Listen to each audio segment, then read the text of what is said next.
This is by far the stupidest thing I have heard all year. What is arguably the worst gacha game of 2022 not only went on to amass 300 million US dollars since it launched 5 months ago, but it has single-handedly out-earned every single gacha game worldwide, with that one exception being Genshin Impact. A horrendous, poorly designed, poorly monetized cash grab of a game to the magnitude that this is has somehow amassed a larger audience, has somehow doubled, tripled, quadrupled, quintupled, magnified their earnings by 10, 20, 30 times what other gacha games like Punishing Gray Raven, like Arknights, like Blue Archive have made. And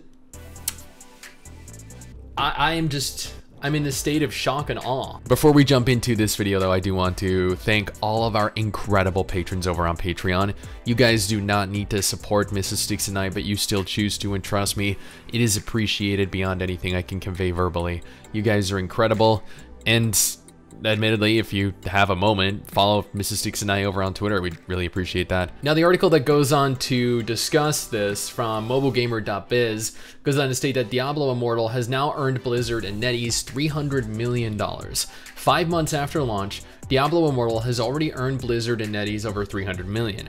According to Magic data sourced by mobilegamer.biz, the dungeon crawler has been downloaded 21.4 million times to date. Combined, the rest of the world and China-only editions of the game have now earned over 300 million since their respective launches on June 2nd and July 25th. It is worth noting here that Diablo Immortal is in fact a gacha MMO. The only other gacha MMO release this year was Tower of Fantasy. Tower of Fantasy, in roughly the same time frame, made approximately $60 to $70 million, where Diablo Immortal went on to make over 300 million.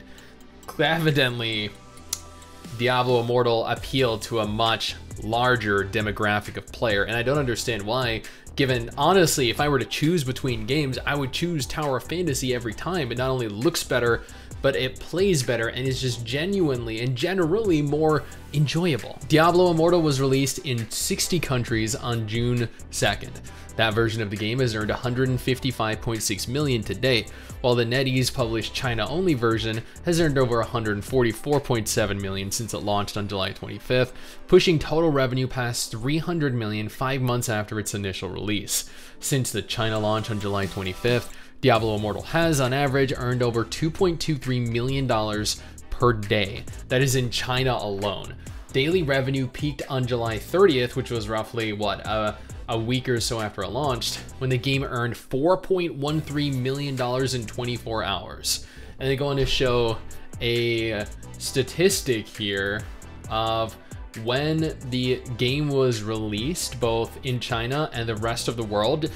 Evidently, China had a much larger peak. When it launched globally, there were approximately 2 million people that played it. Traffic, players did increase periodically over the first week or two and then went into a state of decline. China launched to more than double those numbers, but as you can see, saw a substantial decline of over 2 million players over the course of a 2-month period. Whereas in that same period, the global version went from 1.5 million down to roughly 800,000 to 1 million over here.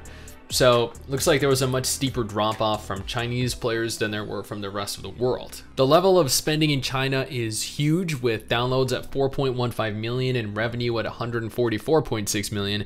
Its lifetime revenue per download stands at 34.81 outside of China, blah, blah, blah. Obviously, the 144 million in revenue from China means that it is the top grossing market.